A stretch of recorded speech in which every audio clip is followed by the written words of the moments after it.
So hello everyone, I am Vinod Singh and welcome to the current exam. तो UP triple S C 2025-26 में जो भी exam होने वाले हैं, ठीक है, आपका पेट हो, बीडीओ हो, लेखपाल हो, जूनियर असिस्टेंट हो, लोअर पीसीएस हो, कुछ भी, तो उन सब की तैयारी हम इस सीरीज़ के माध्यम से करने वाले हैं। तो एपिसोड नंबर क्लास नंबर 5 में आप सभी का स्वागत है। तो इस क्लास में हम पिछले 10 सालों के पीआईक्यू कवर करते हैं, स्टैटिक साथ में जो भी है वो भी कवर करते हैं, आगे आने वाले संभावित क्वेश्चन भी कवर करते हैं। तो कुल मिलाकर जीएस की संपूर्ण तैयारी आपकी इस क्लास के माध्यम से होती है। तो हम पिछली 4 क्लासेज में हमने हिस्ट्री के सारे टॉपिक कवर कर लिए था ऑलमोस्ट। तो मुगल साम्राज्य, मराठा, ब्रिटिश राज और जो पहला स्वतंत्रता संग्राम है और जो ब्रिटिश राज का आर्थिक और सामाजिक प्रभाव है, तो ये 4 टॉपिक हम इस क्लास में कवर करने वाले हैं, ठीक है। तो इसके बाद हम फिर आईएनएम कब करेंगे अगली क्लास से। तो आज हमारा हिस्ट्री का एक पोर्शन कंप्लीट होगा, तो इंडियन नेशनल मूवमेंट हम नेक्स्ट क्लास से स्टार्ट करने वाले हैं, ठीक है। और जिसको भी पीडीएफ चाहिए होगा तो पीडीएफ आपको टेलीग्राम चैनल में मिल जाएगी, डिस्क्रिप्शन में लिंक है। तो चलिए शुरू करते हैं आज की क्लास को। तो क्वेश्चन नंबर 1 देखिए, पहले देखो, तो निम्नलिखित में से किस लड़ाई में विरोधियों का सही ढंग से नहीं बताया गया है। तो देखो, यूपी ट्रिपल एस सी के सप्लाई इंस्पेक्टर में ये क्वेश्चन पूछा गया था 2022 में। देखो, पानीपत की पहली लड़ाई ये किसके किसके बीच हुई थी, बाबर और इब्राहिम लोदी। तो ये तो बिल्कुल सही बात लिखी हुई है, ठीक है ना। तो ये तो आपको पता ही है, पानीपत का जो पहला युद्ध हुआ था कब हुआ था, 21 अप्रैल को, 21 अप्रैल 1526, ठीक है। 21 अप्रैल 1526 को हुआ था बाबर और लोदी की मौत, ठीक है। तो बाबर प्लस इब्राहिम लोदी जो लोदी वंश था ना, अब उसका लास्ट शासक था ये। तो इब्राहिम लोदी, अब इसमें किसकी हार हुई होगी आपको पता है। तो बाबर इसमें विजेता बना, बाबर इसमें विजयी हुआ और इब्राहिम लोदी का वंश खत्म हो गया, ठीक है। तो इस ये आपका एक निर्णायक युद्ध में गिना जाता है, जो पानीपत का पहला है। तो ये निर्णायक युद्धों में गिना जाता है, तो ये भी काफ़ी इंपॉर्टेंट है, ये क्वेश्चन एग्जाम में आ चुका है, ठीक है। अब पानीपत का जो सेकेंड युद्ध है, चलो, तो पानीपत का ये जो दूसरा युद्ध है इसके बारे में भी देखो, ठीक है। तो दूसरा बता गया। तो 5 नवंबर, ठीक है, 5 नवंबर की तारीख है और 1556, ठीक है। तो 1556 में ये दूसरा युद्ध हुआ था, किसके किसके बीच हुआ था, ठीक है। तो आपको अच्छे से याद होगा, आपको पता है अकबर का जब बस सिंहासन पे बैठा ही था, तो अकबर की तरफ से कौन था, अकबर की तरफ से कौन, बैरम खां तब नेतृत्व कर रहा था, प्लस हेमू। तो ये अकबर और हेमू का नाम से ये युद्ध लड़ा गया। तो इसमें कौन विजयी हुआ, अकबर विजयी हुआ, ठीक है। तो हेमू की हार हुई थी इसमें, ठीक है। तो ये ध्यान रखना है, पानीपत का दूसरा युद्ध हो गया। अब जो ये पानीपत का तीसरा हम बाद में करेंगे, पहले हल्दी घाटी करो, ठीक है। तो हल्दी घाटी करते हैं। हल्दी घाटी का युद्ध कब हुआ था, जो ऑप्शन में यही है ना, हाँ, पानीपत की दूसरी लड़ाई टीपू सुल्तान। तो यही तो गलत है, ऑप्शन नंबर बी ही तो, अच्छा ये गलत ही तो बताना था, तो यही करेक्ट होगा इसमें, ठीक है ना। सही ढंग से नहीं बताया गया, हाँ बिल्कुल सही। तो option number B correct answer हो गया। अब हल्दी घाटी का युद्ध तो महाराणा प्रताप और अकबर, ठीक है। तो ये बिल्कुल सही बात है, हल्दी घाटी का युद्ध किसके किसके बीच हुआ था, तो लिख लो चलो। तो ये कब हुआ था, पहली बात तो ये लिखो, तो 18 जून की तारीख थी, 18 जून 1576 में। ये अभी जो आर ओ का एग्ज़ाम हुआ था ना आपका, इस एग्ज़ाम में पूछा गया था क्वेश्चन हल्दी घाटी के युद्ध से। ये किसके किसके बीच हुआ था, महाराणा प्रताप। तो महाराणा प्रताप के घोड़े का क्या नाम था, चेतक, है ना। तो महाराणा प्रताप प्लस अकबर के बीच हुआ, इसमें महाराणा प्रताप और अकबर के बीच हुआ, और जिसमें विजयी कौन हुआ, विजयी हो गया आपका अकबर भाई साहब, ठीक है। तो अकबर आपका विजयी हो गया, ठीक है। तो ये तीनों युद्ध आपको क्लियर रखने, ये आपका पूछा गया था एग्जाम में क्वेश्चन। चलिए क्वेश्चन नंबर 2 करते हैं। मुगल सम्राट बाबर ने राणा सांगा और उसके सहयोगियों को निम्नलिखित में से किस स्थान पर हराया था। देखो, यूपी ट्रिपल एस सी पेट 2023 में ये क्वेश्चन आया था, ठीक है। तो 2023 में क्वेश्चन पूछा गया था। अब बाबर के बारे में बात हुई तो बाबर का कहानी ही ख़त्म कर देते हैं, बाबर की कहानी। अच्छा, पहले युद्ध ही देख लें क्या, ठीक है। पानीपत का पहला तो आप कर ही चुका, वो भी बाबर ने ही लड़ा। चलो पहले बाबर के बारे में देख लो, ठीक है। अच्छा, बाबर, अब इसका शासनकाल कब स्टार्ट हुआ, तो शासनकाल स्टार्ट हुआ 1526 से। जब ये पानीपत का पहला युद्ध इन्होंने लड़ा भाई साहब ने, तो 1526 से 1530 तक इनका कार्यकाल रहा, ठीक है। इनका एक और नाम था जहीरुद्दीन मोहम्मद बाबर, ठीक है। तो जहीरुद्दीन मोहम्मद बाबर के नाम से ये जाने जाते थे, और इनको शॉर्टकट में हम बाबर के नाम से जानते हैं, ठीक है। तो ये ध्यान रखना है। अच्छा, इनकी एक फेमस आत्मकथा है, तो इनकी एक फेमस आत्मकथा है जिसको हम क्या कहते हैं, उसको क्या नाम है, तुझके बाबरी। तो तुझके बाबरी, जो कि किस भाषा में लिखी गई थी। अच्छा, ये भाषा, इसकी भाषा क्या थी, तुर्की थी, और इसको लिखने, और इसका नाम ही क्या है, बाबरनामा, ठीक है। तो बाबरनामा ही इसका भी नाम है। और अकबर का जब टाइम पीरियड आया, तो उसके काल में इसका फारसी में अनुवाद भी किया गया था, तो वो आपके लिए वो ध्यान रखना बस हो गया, ठीक है। तो बाबरनामा के नाम से भी जानी जाती है, एक ये बात भी ध्यान रखना है साथ में आपको, ठीक है। चलिए अब देखो युद्ध के नाम, देखो बाबर ने जब स्टार्टिंग हुई तो काफ़ी युद्ध लड़े, उन सब युद्धों के बारे में आपको क्रम से बता देता हूँ और सबको याद रखना है आपको। पानीपत का पहला युद्ध तो हो गया, आपने अभी पिछले क्वेश्चन में देख लिया, ठीक है। तो इसको मैं वापस से नहीं करा रहा हूँ, कब हुआ था ये 1526 में, ठीक है। अब फिर इसके बाद कौन सा, इसके बाद हुआ आपका खानवा का युद्ध, ठीक है। तो खानवा का युद्ध कब हुआ, खानवा का युद्ध हुआ 16 मार्च, ठीक है। तो 16 मार्च 1527, ठीक है। तो 16 मार्च 1527 को युद्ध हुआ, किसके वर्सेज हुआ था, कौन इसमें लड़ा था, तो राणा सांगा। तो राणा सांगा का नाम ध्यान रखिए, यही तो क्वेश्चन है आपका, ठीक है। तो राणा सांगा का नाम, तो खानवा के युद्ध में लड़ाई हुई थी इनकी, ठीक है, राणा सांगा और बाबर की। अब ठीक है, तो राणा सांगा इसमें भी विजयी कौन हुआ, बाबर इसमें विजयी हुआ, सारे युद्धों में विजयी बाबर ही हुआ। इसके खानवा के बाद जस्ट तुरंत बाद चंदेरी का युद्ध हुआ। चंदेरी का युद्ध कब हुआ, तो 29 जनवरी, तो 29 जनवरी 1528 को, ठीक है। तो 29 जनवरी 1528 को किसके बीच हुआ, बाबर और मेदिनी राय, ठीक है। तो बाबर और मेदिनी राय के बीच ये युद्ध हुआ, ठीक है। तो ये भी आपको ध्यान रखना है। इसके बाद कौन सा, घाघरा का युद्ध हुआ, ठीक है। तो घाघरा का युद्ध हुआ।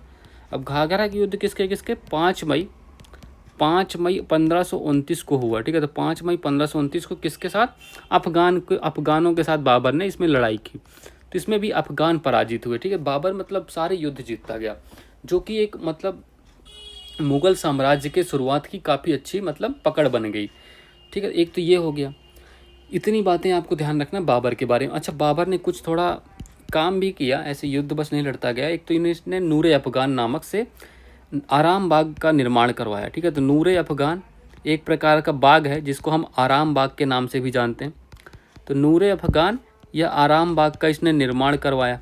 एक तो ये ध्यान रखना है, आराम बाग का निर्माण करता बाबर है, और दूसरा गज ए बाबरी, सड़क का मापने का एक मतलब मात्रक था। तो गज ए बाबरी का भी बाबर ने ही लॉन्च किया था, ठीक है। तो सड़क मापन में इसका प्रयोग होता था, तो सड़क मापन में इसका प्रयोग होता था। तो ये दोनों बातें आपको ध्यान रखनी है बाबर के बारे में, ठीक है। चलिए इतनी बातें आपको बाबर के बारे में याद रखनी है। ऑप्शन नंबर 20 का करेक्ट आंसर हो गया।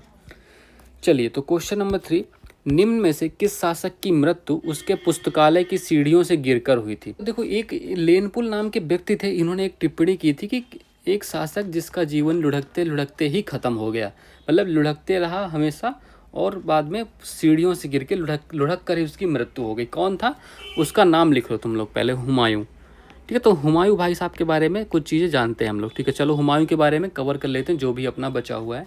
तो इसका कार्यकाल क्या रहा, एक तो 1530 से 1540 लिखो पहले, बाबर के बाद जस्ट बाद 1530 से 40 एंड 1555-56 में ये फिर लौटा, ठीक है। ये भी ध्यान रखना है। तो ये अब देखो इन सब के बीच क्या हुआ, ये टाइम पीरियड सब बताता है आपको। तो एक तो पहले 1530 में इसने क्या किया, आते ही मतलब कालिंजर अभियान स्टार्ट किया था, ठीक है। तो कालिंजर अभियान एक तो ध्यान रखना क्योंकि ये इंपॉर्टेंट है इसलिए लिखवा रहा हूँ, सब कुछ नहीं लिखवाऊंगा, ठीक है। प्रताप रुद्रदेव यहाँ के शासक थे, उनके खिलाफ इसने अभियान चलाया था, ठीक है। तो प्रताप रुद्रदेव, ठीक है। तो प्रताप रुद्रदेव का नाम ध्यान रखना है। और इसने क्या क्या बसाया था, एक दीनपनाह नामक नगर। तो दीनपनाह नगर की स्थापना की, कहाँ की थी, दिल्ली के पास, ठीक है। दिल्ली के पास दीनपनाह नगर की स्थापना की इसने। और क्या किया, दिल्ली में एक मीना बाज़ार सुना है आपने, मीना बाज़ार, जहाँ पर मोस्टली लड़कियाँ ही पाई जाती हैं। तो मीना बाज़ार जो मार्केट है ना, इसी ने स्थापित करवाया था हुमायूं ने, ठीक है। तो ये भी ध्यान रखना है। चलो और क्या, अच्छा इसके बाद अब चलो इसके युद्ध हैं कुछ, तो उनके बारे में देख लेते हैं। तो इसका आंसर आप पहले ये मार्क कर लो, हुमायूं, ठीक है। Option number D correct answer है, मैं भी फिर आगे कराता हूँ। अब देखो ये कुछ फेमस इसने युद्ध लड़े, उनके बारे में देख लेते हैं। पहला युद्ध कौन सा हो गया, पहला हो गया चौसा का युद्ध, ठीक है। तो चौसा का युद्ध, तो चौसा का युद्ध कब हुआ, एक तो चौसा का युद्ध हो गया, दूसरा कौन सा हो गया, कन्नौज का युद्ध। कन्नौज या बिलीग्राम का युद्ध कहते हैं हम इसको, तो दोनों नाम लिखो, किसी भी नाम से आ जाता है, बिलग्राम, ठीक है। तो कन्नौज या बिलग्राम, तो कन्नौज या बिलग्राम का युद्ध, अब इन दोनों के बारे में देख लेते हैं, आइए, ठीक है। देखो चौसा का युद्ध कब हुआ, चौसा का युद्ध, इसकी डेट लिखो पहले, तो 26 जून 1539, ठीक है। तो 26 जून 1539 को इस युद्ध का हुआ, किसके खिलाफ हुआ, वर्सेस शेर खां, ठीक है। तो शेर खां के बीच हुआ। तो इसमें कुछ खास परिणाम नहीं निकला, अब इसमें जो जानते हो क्या हुआ, हुमायूं जो है भाग गया एक नदी पार करके। तो इसमें एक नदी को पार कराने में एक भिस्ती ने इसकी सहायता की थी, ठीक है। भिस्ती संप्रदाय के एक मनुष्य ने इसकी सहायता की थी जिसको इसने एक दिन का बादशाह घोषित किया था, ठीक है। तो एक दिन का बादशाह बनाया था उसको, ठीक है। तो एक दिन का बादशाह घोषित किया था हुमायूं ने। तो चलो कन्नौज या बिलीग्राम का युद्ध, अब ये कब हुआ था? तो कन्नौज 17 मई 1540, ठीक है। तो 17 मई 1540 को ये युद्ध हुआ, ठीक है। किसके खिलाफ? ये भी शेर खान के खिलाफ, शेरशाह जो आपको याद है ना, तो शेर खान के खिलाफ ये भी हुआ, ठीक है। तो इसमें क्या हुआ? इसमें शेर खान ने इसकी ऐसी हालत कर दी कि बिना बादशाहत का बादशाह रह गया। तो बिना बादशाहत का बादशाह इस युद्ध के बाद हुमायूं की ऐसी हालत हो गई, ठीक है। तो बिना बादशाहत का बादशाह, तो ये भाग गया, इंडिया से छोड़ के भाग गया, ठीक है। तो फिर वहीं पर फिर अकबर का जन्म हुआ 1542-46 में, ठीक है। तो वो सब हम आगे करने वाले हैं। अब इसके बारे में कुछ और चीज़ें हैं, देखो आओ। तो एक तो इसको एक इंसान एक कामिल नामक की एक टाइटल मिला था, ठीक है। टाइटल लिखो इसका, टाइटल इंसान एक कामिल, ठीक है। तो इंसान एक कामिल नामक का, कामिल नाम से एक टाइटल मिला। ये टाइटल किसने दिया था? अबुल फजल ने, ठीक है। तो अबुल फजल ने ये टाइटल दिया। तो अबुल फजल ने ये टाइटल प्रदान किया इनको। एक तो ये ध्यान रखना, एक तो इनके पुस्तकालय को क्या कहते थे? पुस्तकालय जो था, तो पुस्तकालय को क्या कहते थे? शेर ए मंडल, ठीक है। तो शेर ए मंडल नाम से जाना जाता था पुस्तकालय इनका, शेर ए मंडल नाम से जाना जाता था। यहीं पर सीढ़ियों से गिर के किसकी कब मृत्यु हुई? तो 1556 में, ठीक है। तो 1556 में लिख लो, 1556, ठीक है। तो हाँ 1556 में इसकी मृत्यु हो गई, ठीक है। तो 1556 में इसकी मृत्यु हो गई, ये ध्यान रखिएगा। और लेनपुल की टिप्पणी आपको याद? अच्छा, ये एक ऐसा बादशाह तो 7 दिनों में अलग अलग रंग के 7 रंग के कपड़े पहनता था। देख रहे हो इसकी मतलब अय्याशी, 7 दिन 7 अलग रंग के कपड़े पहनता था ये, ठीक है। ये भी ध्यान रखिएगा। तो option number D correct answer है, हुमायूं इसका राइट आंसर को। लेनपुल की टिप्पणी तो आपको मैंने पहले ही बता दी, ठीक है। चलिए, वैसे भी अभी तक वो पूछा नहीं गया लेनपुल वाला क्वेश्चन, बट ठीक है, कहीं पूछ ले तो आपको ध्यान रखना है। चलिए क्वेश्चन नंबर 4 देखिए, शेरशाह सूरी का वास्तविक नाम क्या था? शेरशाह सूरी का वास्तविक नाम बता सकते हो तुम लोग? सूरी भाई साहब के बारे में करते हैं, तो आ जाओ। तो शेरशाह सूरी, इन्होंने मतलब काफ़ी तबाही मचाई थी, मुग़ल साम्राज्य को तोड़ा था पहले एक बार, बट वापस से इसकी डेथ होने के मतलब कुछ बीमार वगैरह हो गया था, ये तो डेथ हो गई थी इसकी। चलो इसका कार्यकाल क्या रहा? 1540 से 43 ईस्वी या 45 ईस्वी भी कहीं कहीं मिलता है, ठीक है। 43 ही आप लिखो। 4-5 साल लगभग इसका कार्यकाल रहा। इसके बचपन का क्या नाम था? इसका वास्तविक नाम था फरीद, ठीक है। तो इसका वास्तविक नाम क्या था? फरीद इसका वास्तविक नाम था, ये ध्यान रखिएगा, ठीक है। चलिए आप देखो इसके बारे में, कहते हैं 67 साल की आयु में एक सिंहासन पर बैठा था। 67 साल की आयु पर, 67 साल की आयु में सिंहासन पर बैठा था और इसने खटिया खड़ी कर रखी थी हुमायूं की, ठीक है। तो ये भी देख लो, मतलब बुढ़ा इंसान था लगभग, ठीक है। चलो, तो ये 67 साल की, इसी ने क्या निर्माण कराया था? ग्रांड ट्रंक रोड, ठीक है। तो जीटी रोड जिसे कहते हो, तो जीटी रोड का निर्माण करवाया था इसने। जीटी रोड कहाँ से कहाँ तक? सिंधु नदी से सोनार गांव तक। तो सिंधु नदी से, जो कोलकाता में सोनार गांव है वहाँ तक, ठीक है। तो सिंधु नदी से पाकिस्तान में, लगभग पाकिस्तान में है ये रोड, ठीक है। सिंधु नदी से सोनार गांव तक, तो इसका निर्माण कराया था जीटी रोड का। इसी को हम क्या कहते थे? उत्तरा पथ, ठीक है। उत्तरा पथ के नाम से ये जाना जाता था, ठीक है। तो ये भी आपको ध्यान रखना है। और अभी वर्तमान में इसका क्या नाम है? वर्तमान में national highway 1 and national highway 2 दो भागों में तोड़ दिया गया है, दो भागों में इसका नाम हो गया, ठीक है। ये भी आप पता चलते हैं। और कर क्या था इसके टाइम पे? कर टैक्स कैसे लेता था? टैक्स लेता था ये 1/3 जो भी उपज का, 1/3 ऑफ उपज, जो भी उपज का 1/3 भाग होता था उसको ये टैक्स के रूप में लेता था, ये भी आपको ध्यान रखना। तो option number C correct answer है। अच्छा, कुछ ऑफिसर्स हैं, उनके नाम लिख लो, ठीक है। काफ़ी इंपॉर्टेंट ऑफिसर हैं, ठीक है। तो ऑफिसर्स लिख लो इनके नाम, क्योंकि ये मुगल कॉल के फेमस ऑफिसर हैं, पूछे जाते हैं। तो दीवान ए इंसा, अच्छा किसी को पता हो तो कमेंट कर लो, ठीक है। तो मैं भी पहले नाम लिख रहा हूँ, दीवान ए इंसा। कमेंट, अगर तुम्हें इसका आंसर पता हो तो कमेंट बॉक्स में टाइप करो। एक दीवान ए वजारत हो गया, तो दीवान ए वजारत, ठीक है। दीवान ए वजारत, ठीक है, ये लिख लो। दीवान ए कजा, ठीक है, दीवान ए कजा, दीवान ए कजा, ठीक है। तो ये भी लिख लो, ओके। और क्या लिख सकते? दीवान ए बरीद, ठीक है। तो दीवान ए बरीद, तो दीवान ए बरीद लिख लो, ठीक है। तो ये किससे संबंधित है इसका? दीवान ए रिसालत भी लिखो। दीवान ए रिसालत तो कई बार एग्जाम में भी आ चुका है, ठीक है। दीवान ए रिसालत। अब इन सब के बारे में बताओ भाई, इनका संबंध किससे है? ठीक है, तो काफ़ी इंपॉर्टेंट है, मुगल काल के हैं, ठीक है। चलो अब इनके बारे में लिखते हैं भैया। तो दीवान इंसा किससे संबंधित था? दीवान इंसा एक जो राजा का जो आदेश लिखता था, ठीक है, आदेश लिखने वाला कहलाता था इंसा, ठीक है, आदेश लिखने वाला। तो आदेश लिखने वाला हो गया। और दीवान ए वजारत कौन हो गया? जो लगान और अर्थव्यवस्था संभालता था, ठीक है, तो आय व्यय देखता था, लगान और अर्थव्यवस्था संभालता था, इसको वजारत कहते थे, ठीक है। तो और क्या, दीवान एक कजा क्या होता था? ये न्याय विभाग से संबंधित था, ठीक है, तो दीवान एक कजा आपका न्याय विभाग से संबंधित था। और दीवान ए बरीद क्या था? बरीद जो ये गुप्तचर विभाग, ठीक है, गुप्तचर, ये क्वेश्चन भी एग्जाम में आ चुका है, ठीक है, गुप्तचर।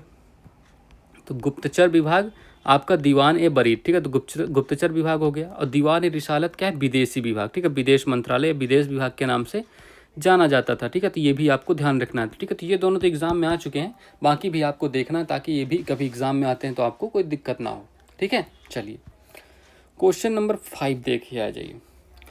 तो बिहार राज्य के सासाराम शहर में निम्नलिखित में से किस प्राचीन सम्राट का मकबरा स्थित है? तो ये भैया इसका बताओ, इसका आंसर क्या होगा? इसका आंसर होगा ऑप्शन नंबर सी, शेर शाह सूरी, ठीक है, शेर शाह सूरी। अच्छा, शेर शाह सूरी के बारे में कुछ और चीज़ें भी उन्हीं के बारे में पढ़ा हमने, इनके बारे में कुछ चीज़ें और जान लेते हैं, ठीक है। तो एक तो इन्होंने संरक्षण किसे दिया था? इनके काल में संरक्षण मिला था मलिक मोहम्मद जायसी को। इनकी फेमस रचना तुम्हें याद है? काफ़ी इंपॉर्टेंट है, एग्ज़ाम में आ चुकी है। तो मलिक मोहम्मद जायसी की फेमस रचना बताओ। इनकी फेमस रचना क्या है? उसका क्या नाम है? पद्मावत, ठीक है, तो पद्मावत इनकी रचना का नाम है। एक तो इन्होंने कौन कौन से सिक्के चलाए? शुद्ध चांदी का रुपया चलाया। और ये जो रुपया है ना, आज इसी के नाम में हमारा जो करेंसी है भारत की वही चल रही है, शुद्ध चांदी का, ठीक है, शुद्ध चांदी का रुपया, ठीक है, शुद्ध चांदी का रुपया चलाया एक तो। और क्या चलाया था? और चलाए थे ना तांबे का दाम, ठीक है, चांदी का रुपया और तांबे का दाम चलाने वाले कौन थे? शेर शाह सूरी। अच्छा, इन्हीं को फॉलो किया था अकबर ने बाद में, इनका जो एडमिनिस्ट्रेशन सिस्टम था उसको अकबर ने कॉपी कर लिया टोटल, ठीक है। और क्या था इनके? एक मालगुजारी प्रथा। मालगुजारी याद आ रहा है? इसका नाम सुना होगा, बेशक नाम सुना होगा आपने। तो मालगुजारी एक लगान का प्रकार था, ठीक है, लगान का प्रकार था। और क्या होता था? जरीबाना लिया जाता था, जरीबाना नाम का एक शुल्क होता था। जरीबाना किससे लिया जाता था? जरीबाना ये हम लेते थे, जरीबाना हो गया, एक महासिलाना हो गया। तो महासिलाना, अच्छा इन दोनों के बारे में याद है तुम लोगों को? ठीक है, जरीबाना और महासिलाना ये हैं क्या? तो जरीबाना देखो, ये सर्वेक्षण शुल्क लिया था किसानों से, उनका सर्वेक्षण शुल्क, ठीक है, सर्वेक्षण शुल्क लिया था किसानों से, ठीक है, तो सर्वेक्षण शुल्क बाई फार्मर्स, ठीक है, तो किसानों से ये लिया जाता था, ठीक है। चलो, और महासिलाना क्या है? महासिलाना कर संग्रह शुल्क लिया जाता था। ये एक प्रकार का कर संग्रह के लिए जो शुल्क होता था उसको भी लिया जाता था ये, ठीक है। चलो, ये सब बातें कुछ और ध्यान रखिएगा, बस हो गया। चलिए, तो क्वेश्चन नंबर 6 करते हैं। अकबरनामा का कौन सा खंड था जो अकबर के प्रशासन, घर, सेना, राजस्व और उसके साम्राज्य के भूगोल से संबंधित है, जिसे आईने अकबरी के नाम से जाना जाता है? ठीक है, बता सकते हो क्या? पहले अकबर के बारे में कुछ चीज़ें जान लेते हैं, फिर अकबरनामा भी जान लेंगे, ठीक है। आ जाओ, तो अकबर के बारे में भैया इनका काफ़ी इंपॉर्टेंट टॉपिक है, बहुत क्वेश्चन आते हैं यहाँ से। इनका देखो, जन्म कब हुआ था? जन्म कब हुआ था? 15 अक्टूबर 1542, ठीक है। तो 15 अक्टूबर 1542 को जन्म हुआ था। कहाँ पर हुआ था? अमरकोट में। तो अमरकोट में इनका जन्म हुआ, ठीक है, तो अमरकोट में इनका जन्म हुआ। और फिर इनको सिंहासन कब बैठाया गया? राज्याभिषेक। अभी तुम लोगों को पता है एसएससी सीजीएल में एक क्वेश्चन पूछा गया था कि अकबर का राज्याभिषेक कहाँ हुआ था, ठीक है, पंजाब के किस स्थान में हुआ था? तो राज्याभिषेक हुआ था इनको 10 फरवरी को, 10 फरवरी 1556 को, 1556 को इनका राज्याभिषेक हुआ था। इस समय ये कितने साल के थे? 13 वर्ष के थे, 13 वर्ष की आयु थी, 13 वर्ष 4 महीने। और ये कहाँ पर?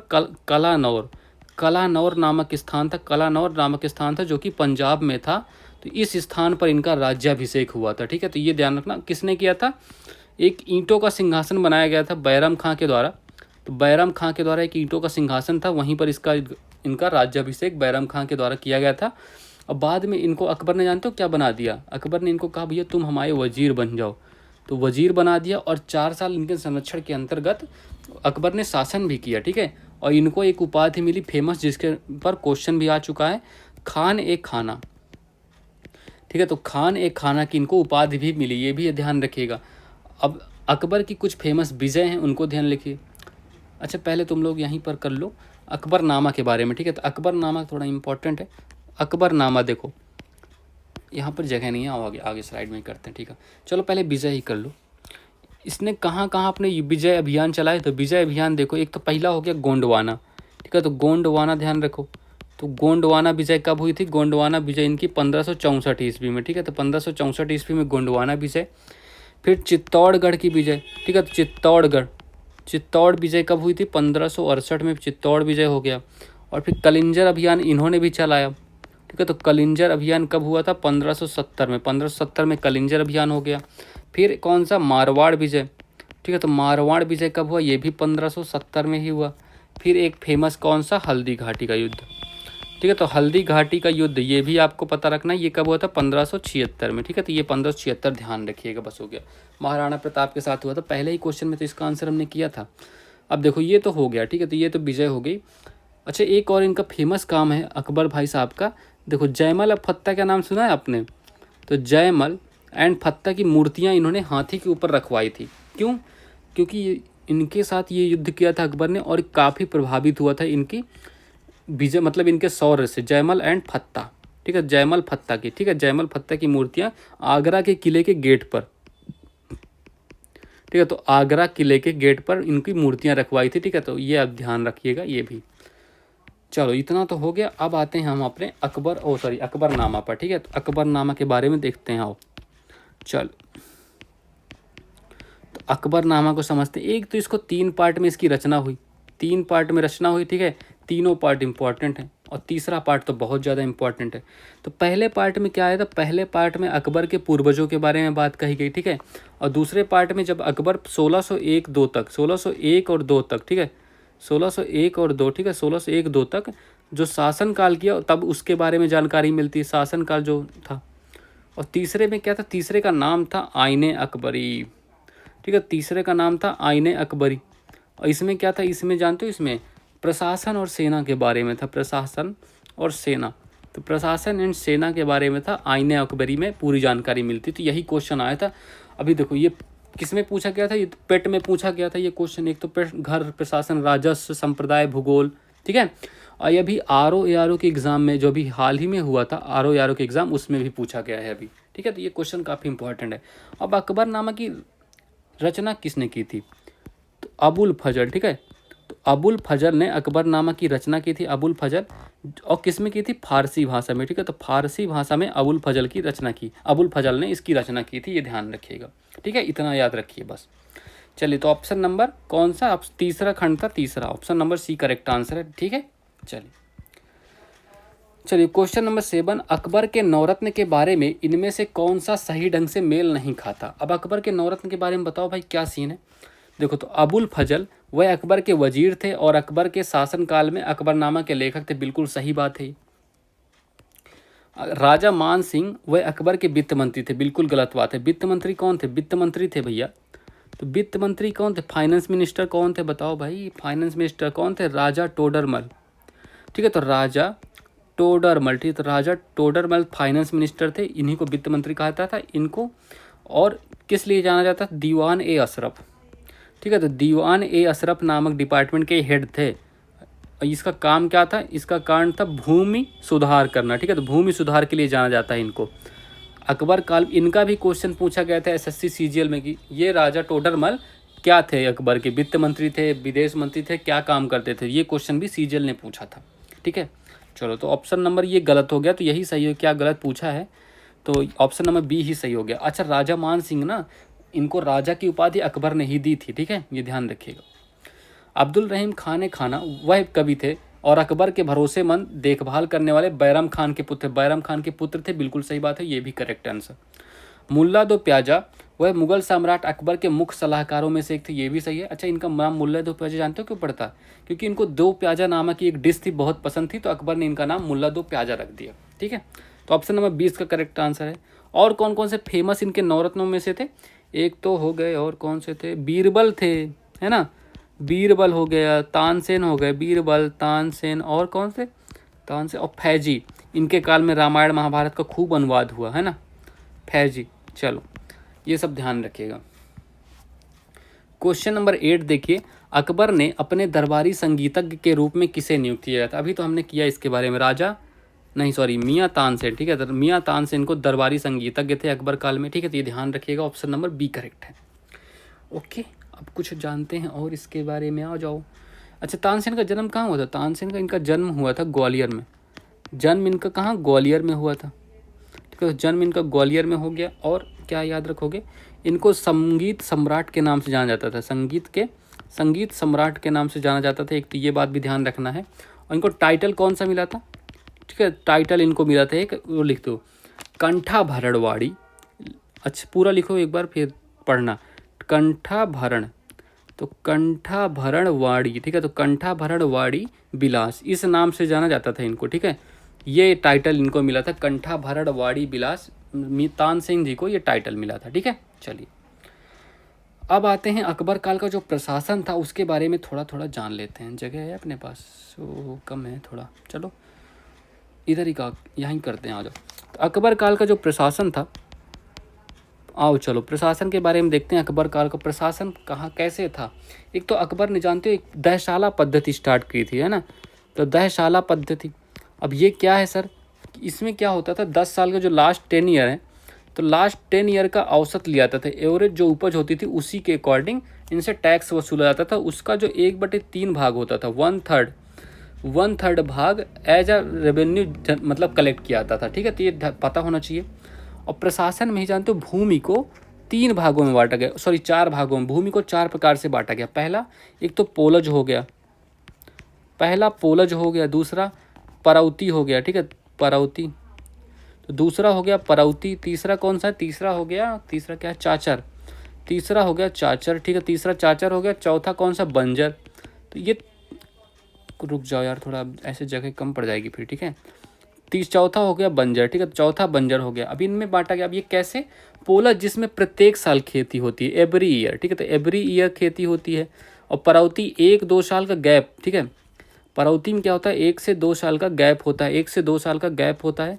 चाचर में 3 से 4 साल का गैप होता है, 3 से 4 साल का गैप के बाद इसमें खेती होती है। बंजर ही पड़ी रहती है ना, इसमें खेती बहुत 6-7 साल बाद होती है, ऐसा समझो।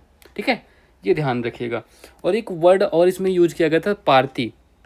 परती का क्या मतलब होता है? परती मतलब खेती का ना होना, जैसे 2 साल परती में पड़ी रहे, खेती ना होना। ठीक है, तो खेती ना होना मतलब परती, ये अकबर काल का वर्ड है। ठीक है, ये ध्यान रखिएगा। इतना ये 4 भूमि के मतलब टाइप ध्यान रखिएगा।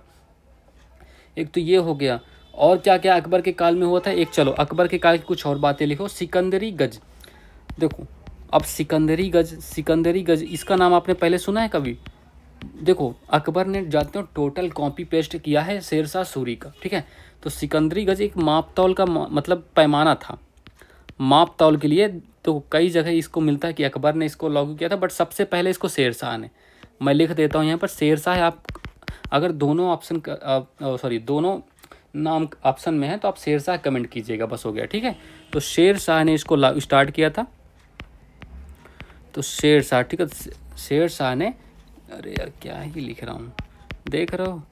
शेरशाह ने इसको स्टार्ट किया था। बाद में अकबर ने इसको अपनाया था।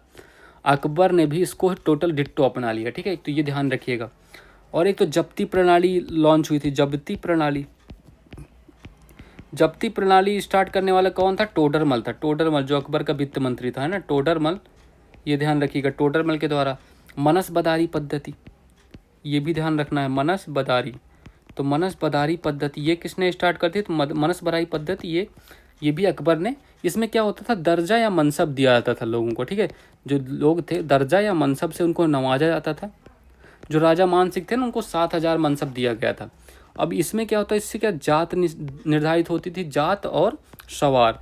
इसमें 2 टाइप। जात क्या होता है सर? जात और सवार। देखो, जात क्या होता है? जात से क्या पता चलता है? जात से व्यक्तिगत दर्जा होता था, एक प्रकार का व्यक्तिगत दर्जा, इसी के अकॉर्डिंग आपको वेतन मिलता था। ठीक है, व्यक्तिगत दर्जा, इसी के अकॉर्डिंग वेतन निर्धारित होता था एक तो। ठीक है, तो ये ध्यान। सवार क्या होता है? सवार मतलब कितने घुड़सवार रख सकते हो, ये इससे डिसाइड होता था। ठीक है, तो ये ध्यान रखिएगा। और क्या चेहरा और दाग पद्धति आपको पता है? चेहरा एंड दाग पद्धति हम खिलजी वंश में कर चुके हैं। एक तो ये भी हो गया। और क्या क्या क्या और क्या क्या किया था, मैं यहाँ लिख रहा हूँ। ठीक है, यहीं कंटिन्यू कीजिएगा। एक तो इसने जजिया कर समाप्त किया था हिंदुओं से। ठीक है, तो जो मतलब वो क्या होता, उनको क्या बोलते हैं यार, मतलब तीर्थ स्थलों का जो कर लिया जाता था हिंदुओं से, उसको समाप्त किया गया था। हिंदुओं से जजिया कर समाप्त किया गया था। और इसने 1575 में एक काम भी किया था जो कैपिटल थी, इसने कैपिटल फतेहपुर सीकरी को बताया था, फतेहपुर सीकरी, ठीक है। तो फतेहपुर सीकरी में इबादत खाना का निर्माण करवाया था, जो कि एक मतलब प्रार्थना के लिए था। तो फतेहपुर सीकरी में कौन सा इबादत खाना का निर्माण करवाया? इबादत खाना एक प्रार्थना के लिए मतलब एक कमरा था समझो। ये ध्यान रखिए, इतनी बातें ध्यान रखना है आपको अकबर के बारे में, ठीक है। चलिए नेक्स्ट क्वेश्चन करते हैं। तो क्वेश्चन नंबर 9 देखिए, भारत में जहांगीर का शासनकाल क्या था? तो अब जहांगीर भाई साहब के बारे में करना है आपको, ठीक है। तो जहांगीर, ठीक है, तो जहांगीर के बारे में क्या करना है, इनका शासनकाल पहले लिखिए। शासनकाल इनका है 1605 से 27, ठीक है। तो 1605 से 1627 ईस्वी इनका शासनकाल रहा। तो ऑप्शन नंबर 1 करेक्ट आंसर है, 1605 से 27, ठीक है। चलिए एक तो ये ध्यान रखिएगा। और जहांगीर का एक फेमस संस्मरण है, तो जहांगीर का एक फेमस संस्मरण है, क्या नाम है? तुजुक ए जहांगीरी, ठीक है। तो तुजुक ए जहांगीरी, ठीक है। तो ये ध्यान रखिएगा, तुजुक ए जहांगीरी इनका फेमस संस्करण है, तो इसको भी आपको याद रखना है। अच्छा, इन्होंने क्या किया था? जो सिखों के 5वें गुरु थे, सिखों के जो 5वें गुरु थे, ठीक है, सिखों के 5वें 5th नंबर के गुरु थे, उनको इन्होंने फांसी दिलवाई थी, ठीक है। तो उनको अर्जुन देव का क्या नाम था? उनका अर्जुन देव। तो अर्जुन देव को इन्होंने फांसी दी थी, ठीक है। तो ये भी आपको ध्यान रखना, अर्जुन देव को फांसी दी थी किसने? जहांगीर ने, ठीक है। एक तो ये बात याद रखनी है, और कुछ बातें हैं ठीक है। चलो तो और देखो क्या, 1612 ये ध्यान रखो पहले। तो 1612 में इसने क्या किया था? पहली बार रक्षाबंधन मनाया, ठीक है। फर्स्ट टाइम रक्षाबंधन मनाया था इसने, अभी भी रक्षाबंधन ही गया है, ठीक है। तो रक्षाबंधन मनाया, इसको किस नाम से बुलाता था? तो रक्षाबंधन को जानती हो क्या कहता था? ये कहता था निगाह ए दस्त, ठीक है। तो निगाह ए दस्त, ठीक है। तो रक्षाबंधन को ये निगाह ए दस्त के नाम से जानता था, ठीक है, कहता था मतलब। अब इसी के काल में जानते हो 1608 में क्या हुआ? चलो मैं कुछ करता हूँ, रुक जाओ। तो 1608, ठीक है। तो 1608 में क्या हुआ? 1608 में विलियम हॉकिंस आए थे इनके दरबार में। कौन पधारे?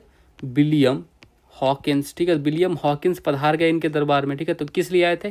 थोड़ा कुछ परमिशन लेने आए थे, बट पुर्तगालियों के साजिश में कुछ इनकी दाल गली नहीं। तो विलियम हॉकिंस को इसने 400 मनसब प्रदान किए, 400 मनसब पर 3 साल रहे ये इनके जहांगीर के दरबार में। और क्या हुआ? और इनको फिरंगी खां की उपाधि भी दी, ठीक है। फिरंगी, तो फिरंगी खां किसे कहा जाता है? तो फिरंगी खां की उपाधि से सम्मानित किया, ठीक है। तो उपाधि दी, ये ध्यान रखना है, फिरंगी खां। तो विलियम हॉकिंस के बारे में ये ध्यान रखिएगा। अब ये विलियम हॉकिंस जब गए तो फिर कौन आया था? फिर आए थे, अच्छा वो हम अगले क्वेश्चन में करेंगे, ठीक है। तो उनके बारे में अगला क्वेश्चन भी है। तो option number 1 correct answer. Jahangir के बारे में इतने ज़्यादा क्वेश्चन बनते नहीं हैं, और जो क्वेश्चन बनेंगे यहीं से आएंगे। तो ये बहुत पूछा गया है, सिक्के को 5वें गुरु अर्जुन देव को फांसी किसने दी थी? और तुझी के जहांगीरी के बारे में भी पूछा गया है क्वेश्चन, ठीक है। विलियम हॉकिंस कब गए थे ये भी आपको पूछा गया है। ये रक्षाबंधन वाला क्वेश्चन तो अभी तक नहीं आया। चलो अब ये क्वेश्चन नंबर 10 देखो, यहाँ पर हम कर लेंगे बाकी जो रह रहा है। थॉमस रो मुगल सम्राट जहांगीर से किस किले में मिला था? जहांगीर से किस किले में मिला था? अब जो थॉमस रो आया कब था यहाँ भाई? जो ये थॉमस रो है ये कब आया था यहाँ? तो थॉमस रो पधारे भाई साहब कब? 1615 में, 1615 में गए थे इसके यहाँ। आगरा के जो दरबार था, आगरा दरबार में गए थे मिलने, ठीक है। आगरा दरबार में गए, तो ऑप्शन नंबर 1 करेक्ट मार्क कर लो पहले तुम, ठीक है। आगरा दरबार में ये मिलने गए थे, ठीक है। और इन्होंने, अच्छा इनके कुछ काम लिख लो तुम लोग, ठीक है, काम इनके लिख लो कुछ यहीं पर। चलो इसके थॉमस रो के बारे में बस इतना ही ध्यान रखना है। एक तो इसने क्या क्या न्याय की जंजीर लगवाई थी, मतलब उसमें घंटियां लगवाई थी, उसको हिलाकर, जिसको मतलब कोई असंतुष्ट है तो न्याय की जंजीर को हिलाकर घंटियां बजाकर सूचित कर सकता था। तो न्याय की जंजीर लगवाई थी एक तो, और इसने निसार सिक्के का प्रचलन भी किया था। तो निसार नामक सिक्के का प्रचलन, ठीक है। तो निसार सिक्के का प्रचलन भी इसने किया था। और क्या याद रख सकते हो? निसार सिक्के का प्रचलन किया था। और क्या इसने, और क्या क्या क्या क्या, क्या रुक जाओ, हाँ देखो एक फेमस और नाम याद रख लो, इनका नाम ध्यान रखो। दो अप्पा सिंह अप्पा प्रथा लागू की। दो अप्पा, अब इनका मतलब क्या है? दो अप्पा एंड सिंह अप्पा प्रथा, ठीक है। तो ये पूछा नहीं गया आज तक, ये क्वेश्चन कहीं नहीं आया। सिंह अप्पा प्रथा, ये 2 प्रथाएं इसने स्टार्ट की। इनका मतलब क्या होता है? इनका मतलब होता है, लिखो, दो अप्पा मतलब 2 गुने घोड़े, मतलब जितने सवार हैं उससे 2 गुने घोड़े रख सकते हो, 2 गुने घोड़े, ठीक है। 2 गुने घोड़े रखना। सिंह अप्पा का क्या मतलब है? 3 गुने घोड़े, 3 गुने घुड़सवार, ठीक है। ये ध्यान रखो। चलो और बताओ और क्या, और बस ठीक है, बस इतना ही ध्यान रखिएगा जहांगीर के बारे में। चलिए क्वेश्चन नंबर 11 देखिए, संगमरमर पर पित्रा ड्यूरा या रंगीन पत्थर की जड़ाई का काम, बहुत ही फेमस क्वेश्चन है, यूपी ट्रिपल पेट ने 2022 में पूछा था और इसका कोई आंसर और हो ही नहीं सकता, सिर्फ शाहजहां ही होगा, क्योंकि शाहजहां का नाम फेमस है भैया, इन्होंने बहुत काम कराया है। चलो तो पित्रा ड्यूरा के काम, जड़ाई का काम शाहजहां के समय बहुत लोकप्रिय हुआ, बहुत ही ज़्यादा, ठीक है। आओ चलो इसके बाद में करते शाहजहां के बारे में। एक तो इनके बचपन का नाम क्या था, इनके बचपन का नाम खुर्रम था। किस नाम से जानते थे भैया इसको? खुर्रम, ठीक है। तो खुर्रम के नाम से जाने जाते थे, खुर्रम के नाम से जाने जाते थे। और इन्होंने एक शाहजहानाबाद शहर बसाया था, है ना, शाहजहानाबाद, ठीक है। तो शाहजहानाबाद नामक शहर बनाया था इसने, कहाँ, सॉरी शाहजहानाबाद नगर, ठीक है, तो दिल्ली में, ठीक है, ये ध्यान रखिएगा। तो दिल्ली में इन्होंने शाहजहानाबाद नामक से शहर बसवाया और इन्होंने कैपिटल शिपमेंट भी किया, अपनी जो राजधानी है उसको आगरा से दिल्ली बना दी,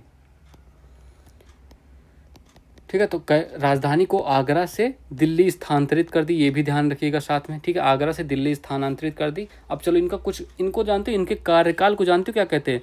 द्वितीय स्वर्णकाल, सेकंड क्रम का स्वर्णकाल कहते हैं। पहला स्वर्णकाल किसे कहते हैं, कमेंट करके बताओ तुम लोग मुझे, ठीक है। तो पहला स्वर्णकाल हम पढ़ चुके हैं, तो पहला स्वर्णकाल किसे कहते हैं? इन जो शाहजहां का कार्यकाल था उसको हम द्वितीय स्वर्णकाल कहते हैं। अब देखो इनके काल में बहुत ज़्यादा निर्माण हुए, स्थापत्य कला, उसके बारे में हमें जानना बहुत ज़रूरी है, ठीक है। अब देखो इनके बारे में कुछ चीज़ें जानना है। एक तो इन्होंने आगरा का किले का निर्माण कराया, आगरा किले का निर्माण, ठीक है, आगरा किले का निर्माण कराया। इसको हम किस नाम से ये लोग कहते थे? तो किला ए मुबारक, ठीक है, तो किला ए मुबारक के नाम से जानते थे, ठीक है। तो किला ए मुबारक, इसी के अंतर्गत क्या बनवाया, क्या क्या, इसमें दीवान ए आम, एक तो दीवान ए आम नामक से, ठीक है, दीवान ए आम, ठीक है, दीवान ए आम, और दूसरा दीवान ए खास, ठीक है, दीवान ए खास। तो दीवान ए खास, इन दोनों सभाओं का भी इसमें मतलब निर्माण करवाया, ठीक है। एक तो ये हो गया, और क्या क्या निर्माण कराया इसमें, क्या क्या निर्माण हुआ? लाल किला तो हो गया, मोती मस्जिद हो गया, मोती मस्जिद का निर्माण कहाँ करवाया? मोती मस्जिद शाहजहां ने ही करवाया। मोती मस्जिद का निर्माण ये कहाँ हुआ था?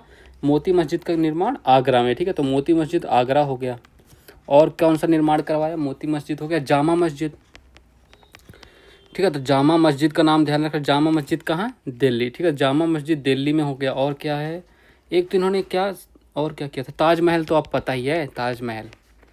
अच्छा इनका जो पुत्र था ना, इनको मतलब, अरे यार ताजपुत्र लिख दिया, देखो ताजमहल लिखो पहले, ठीक है, ताजमहल, ताजमहल का निर्माण कहाँ? आगरा में, ठीक है। इनका जो पुत्र था इनको जेल पर बंद कर दिया था इनके आखिरी समय में, और वहाँ पर एक खिड़की लगवाई थी जिससे इनको ताजमहल दिख सके और अपनी पत्नी को याद कर सके, है ना, देख रहे हो। चलो और इन्होंने क्या किया था? एक तो सिजदा प्रथा समाप्त की थी, ठीक है, तो जो सिजदा प्रथा थी, सिजदा और पैबोस याद है ना, बलबन के टाइम का, सिजदा प्रथा समाप्त की थी इन्होंने, ठीक है, सिजदा प्रथा समाप्त की। और क्या?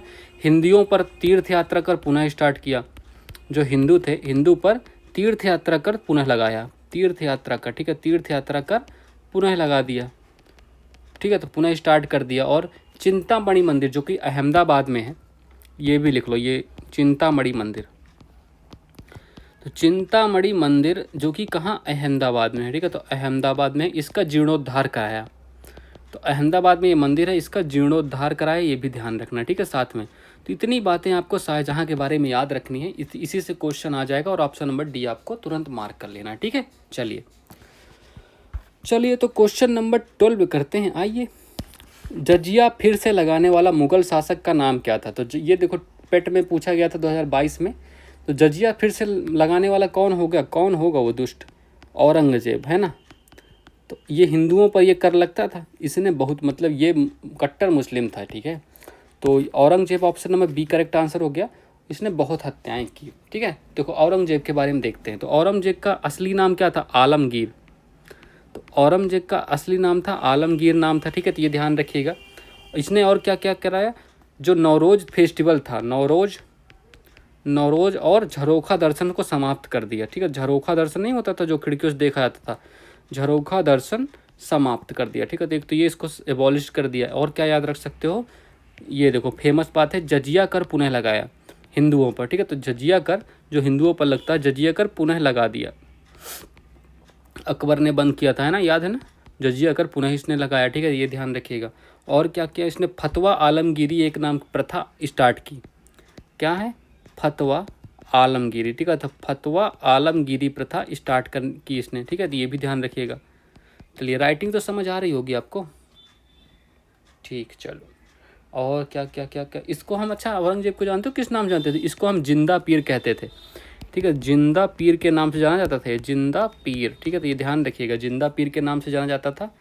और इसके बारे में एक बात और लिखना है आप, 1675 में इसने एक कांड करा। 1675 में क्या किया इसने, जो सिखों के 9वें गुरु थे, 9वें गुरु क्या थे, गुरु तेग बहादुर, जिनके नाम पर दिल्ली में एक मेट्रो स्टेशन है, जीटीबी नगर सुना है ना आपने, तो गुरु तेग बहादुर, गुरु तेग बहादुर जो दिल्ली में रहते होंगे उनको पता होगा, गुरु तेग बहादुर के जीटीबी नगर मेट्रो स्टेशन है, इनको इन्होंने फांसी दे दी थी। क्यों, क्योंकि ये मुस्लिम धर्म स्वीकार नहीं कर रहे थे, मतलब इस्लाम को अपनाने से इनकार किया था इन्होंने, तो इस्लाम जो धर्म था, इस्लाम अपनाने से इनकार किया, इसलिए इनको फांसी दे दी गई, ठीक है, तो ये ध्यान रखिएगा। तो इसीलिए जब इनको फांसी दी गई थी, 24 नवंबर का दिन था वो, तो इसीलिए हम इस दिन कौन सा शहीदी दिवस के रूप में सेलिब्रेट करते हैं, शहीदी दिवस, ठीक है, तो शहीदी दिवस के रूप में इसको हम सेलिब्रेट करते हैं, ठीक है, ध्यान रखिएगा। तो option number B correct answer है, औरंगजेब, ठीक है, इसका राइट आंसर हो गया। चलिए क्वेश्चन नंबर 13 देखिए, निम्न में से कौन से संत शिवाजी के समकालीन थे, तो शिवाजी के समकालीन संत कौन थे, तो संत तुकाराम, कितना आसान आंसर है, ठीक है, संत तुकाराम। अच्छा एक और संत थे, इनके गुरु का क्या नाम था, शिवाजी के गुरु का नाम पता है तुम लोगों को किसी को, तो मराठा साम्राज्य के बारे में करते हैं, ठीक है, तो मराठा में हम मेनली हम किसको करेंगे, शिवाजी को ही करेंगे, ठीक है, तो शिवाजी, ठीक है, तो शिवाजी को करेंगे, शिवाजी मेनली शिवाजी के बारे में करना है अभी हम। शिवाजी से क्वेश्चन आ चुका है, देखो ये भी आया था पेट 2021 में। इनका कार्यकाल क्या रहा, 1627 से 1680 तक, ठीक है, 1627 1680, ये ध्यान रखिएगा। अभी किससे किससे प्रभावित हुए, इनके गुरु का क्या नाम था, अच्छा तुकाराम से प्रभावित हुए किस मत के संप्रदायक थे, वारकरी मत, ठीक है, तो वारकरी मत से ये संबंधित थे। और शिवाजी के गुरु कौन थे, गुरु इनके रामदास थे, ठीक है, गुरु रामदास इनका नाम था, ठीक है। चलिए अब देखो शिवाजी के बारे में क्या क्या कुछ चीज़ें इंपॉर्टेंट है वो ध्यान रखिएगा। आ जाओ चलिए यहीं करते हैं, ठीक है। चलो एक तो इन्होंने 1665 में फेमस संधि की थी, पुरंदर की संधि, ठीक है, पुरंदर की संधि, ये क्वेश्चन एग्जाम में आता है, याद रखना। पुरंदर की संधि किसके बीच, शिवाजी के टाइम पे कौन, औरंगजेब था, औरंगजेब के टाइम ही मराठों से संघर्ष स्टार्ट हुआ, तो शिवा एंड औरंगजेब, शिवाजी की तरफ से, औरंगजेब की तरफ से किसी और ने किया था, बट जो मेन शासक था औरंगजेब ही था, ठीक है। चलो एक तो ये हो गई। और 1672 में क्या हुआ, 1672 में इन्होंने चौथ का स्टार्ट किया, चौथ जो कि 1/4 होता था, ठीक है, चौथ 1, और क्या होता था एक सरदेशमुखी, जो 2 इम्पॉर्टेंट टैक्स सिस्टम है मराठा साम्राज्य के, ठीक है, सरदेशमुखी क्या होता था, जो एक्स्ट्रा 10% होता था, जो राजाओं को अपनी मर्जी से दिया जाता था, ठीक है। चलो और 1672 में एक फेमस युद्ध भी हुआ था, बैटल ऑफ सलहर, तो बैटल ऑफ सलहर, ठीक है, तो बैटल ऑफ सलहर भी ध्यान रखना है। क्यों ध्यान रखना है, क्योंकि इसमें मराठा जीत गए थे, मराठा मतलब ऑलमोस्ट जीत गए थे, ठीक है। और ये सलहर नामक जगह कहाँ है, नासिक में, ठीक है, तो नासिक में ये जगह है सलहर, ठीक है, ये ध्यान रखिएगा। और क्या याद रख सकते हो, ठीक है, 1674 में याद रखिए, 1674 में इनका राज्याभिषेक हुआ था, तो 1674 में राज्याभिषेक हुआ था शिवाजी का, ठीक है, कहाँ पर हुआ था, रायगढ़ में, ठीक है, तो रायगढ़ में इनका राज्याभिषेक हुआ था। और इनको टाइटल कौन सा दिया गया था, टाइटल प्रदान किया गया था छत्रपति, तो ठीक है, छत्रपति का टाइटल से इनका राज्याभिषेक हुआ था, छत्रपति शिवाजी महाराज के नाम से हम जानते हैं इनको, है ना। अच्छा शिवाजी के फेमस अष्टप्रधान जानते हो तुम लोग, अष्टप्रधान के बारे में, चलो कुछ अष्टप्रधान के बारे में देख लो, क्वेश्चन पूछा आता है, ठीक है, तो ये अष्टप्रधान वाला क्वेश्चन ही पूछा गया था UPSSC पेट में। एक तो पहला लिखो पेशवा, पेशवा क्या होता था, पेशवा होते थे सर PM, पेशवा क्या होते थे सर, जिनको हम PM या प्रधानमंत्री के रूप में जानते थे। और क्या सुमंत क्या होते थे, सुमंत होते थे विदेश मंत्री, ठीक है, तो विदेश का विभाग संभालते थे, विदेश विभाग सुमंत हो गया। और क्या हो गया, और हाँ मजूमदार या अमात्य, तो मजूमदार या अमात्य के नाम, अमात्य हम किसको कहते थे, अमात्य या मजूमदार, ये किसको, वित्त मंत्री, ठीक है, तो वित्त मंत्री को कहते थे ये, तो चलो ये तो वित्त मंत्री हो गए। और सर ए नौबत, फेमस है सर ए नौबत, ये क्वेश्चन आ चुका है एग्जाम में, या तो इस बार भी आएगा पेट एग्जाम में, ठीक है। सर ए नौबत किसको कहते थे? प्रमुख सेना नायक होता था, ठीक है। तो प्रमुख सेना नायक, ठीक है। सर ए नौबत प्रमुख सेना नायक होता था, ये ध्यान रखिएगा। बस इतना याद रखना है शिवाजी के बारे में। Option number 1 correct answer mark कर लीजिएगा, ठीक है। चलिए क्वेश्चन नंबर 14 देखते हैं जी। तो शिवाजी की मृत्यु के बाद मराठा राज्य में प्रभावी शक्ति चित्पावन ब्राह्मणों के एक परिवार के पास थी, जिन्होंने शिवाजी के उत्तराधिकारियों को पेशवा या प्रमुख मंत्री के रूप में सेवा दी थी। कौन सा शहर मराठा राज्य की राजधानी बन गया? देखो पेट में पूछा गया था 2023 में, ये क्वेश्चन था पेट में। अब तुम लोग कहोगे ऐसे क्वेश्चन मत पढ़ाओ सर, तो बिल्कुल पढ़ाऊंगा यार, पूछे जाते हैं। क्योंकि देखो ये इन्होंने राजधानी अपनी बनाई थी पूना, ठीक है। तो इतना ध्यान रखना है। अब देखो मेन क्वेश्चन क्या होता है, मेन क्वेश्चन पेशवा का जो क्रोनोलॉजी पूछी जाती है। जो पेशवा होते थे, पेशवाओं की मतलब शिवाजी के बाद पेशवा कहलाए ये लोग, इनकी क्रोनोलॉजी बहुत इंपॉर्टेंट है। क्रोनोलॉजी में क्रम याद रखना होता है आपको, ठीक है। तो सबसे पहले कौन थे? तो बालाजी विश्वनाथ। तो बालाजी विश्वनाथ से स्टार्ट होता है, ठीक है। तो बालाजी विश्वनाथ, ठीक है। तो पहले शासक हो गए ये, पहले पेशवा हो गए, ठीक है। दूसरे कौन थे? बाजीराव फर्स्ट, सबसे इम्पॉर्टेंट बाजीराव। तो बाजीराव फर्स्ट मोस्ट इम्पॉर्टेंट यही है, ठीक है। इनको हम किस नाम से जानते थे? नोन एज थोरेल, ठीक है। थोरेल के नाम से जानते थे। और क्या कहते थे इनको? इन्होंने क्या किया था, कैपिटल जो थी ना, कैपिटल सतारा से पुणे कर दी थी, ठीक है। शिफ्ट कर दिया था सतारा टू पुणे। तो सतारा से पुणे इन्होंने कैपिटल बना ली थी, ये ध्यान रखना है। और क्या ध्यान रख सकते हो? बस इनके बारे में इतना ध्यान रखिएगा। एक और इन्होंने काम किया था, वो मैं अगले क्वेश्चन में बताऊंगा भी, ठीक है। चलो, तो बाजीराव फर्स्ट हो गए। फिर कौन से? बालाजी बाजीराव हो गए तीसरे नंबर पर। तो बालाजी बाजीराव, ये क्वेश्चन पूछा जाता है, यूपी पीसीएस में पूछा गया था ये क्वेश्चन, ठीक है। इनका मतलब क्रोनोलॉजी सेट करने का। तो बालाजी बाजीराव, इनको हम किस नाम से? नोन एज नाना साहब। नाना साहब के नाम से यही जाने जाते हैं, याद करो। नाना साहब को तो खूब जानते होगे, बट ये नाम नहीं जानते होगे तुम। तो बालाजी बाजीराव नोन एज नाना साहब के नाम से जानते थे। इन्हीं के टाइम पर क्या हुआ था? तीसरा पानीपत, मैंने कहा था ना बाद में पढ़ाऊँगा। तो तीसरा पानीपत, यही तो है, यही तो पढ़ना है हमें। तीसरा पानीपत युद्ध हुआ था किसके? वर्सेस अहमद शाह अब्दाली। अहमद शाह अब्दाली ने इसी के टाइम पर आक्रमण किया, और इसको हम पानीपत का तीसरा युद्ध के नाम से जानते थे। कब आक्रमण हुआ ये? 1761, ठीक है। 1761 में, ये ध्यान रखिएगा, ठीक है। चलिए, और फिर लास्ट में कौन से रूलर आते हैं? तो लास्ट में आप लिख लो माधवराव, ठीक है। तो माधवराव, तो ये क्रम याद रखना है, एक तो इनका क्रम पूछा जा सकता है, ठीक है। तो माधवराव ध्यान रखिएगा। तो ऑप्शन नंबर बी आपने मार्क कर लिया, दैट्स इट, ठीक है। चलिए क्वेश्चन नंबर 15 देखिए। निम्नलिखित में से किस सेना की ताकत छापामार गुरिल्ला रणनीति थी? ठीक है। तो गुरिल्ला रणनीति कौन अपनाता था? तो ये भी तो मराठा ही अपनाते थे, ठीक है। मराठा ही अपनाते थे। उनका प्रमुख एक बाघ नख, जो बाघ का नाखून होता है ना, बाघ नख के आकार का इनका ये हथियार था, बाघ नख, ठीक है। तो ये एक प्रमुख इनका वेपन था, ठीक है। तो ये वेपन भी आपको ध्यान रखना, ये भी कहीं करंट अफेयर्स में भी था, मैंने पढ़ाया था उसमें शायद आपको, ठीक है। अच्छा, एक फेमस क्वेश्चन यहाँ से भी बन सकता है, जो प्रोविंशियल गवर्नमेंट थी मराठा साम्राज्य की, वो कैसे डिवाइडेड थी?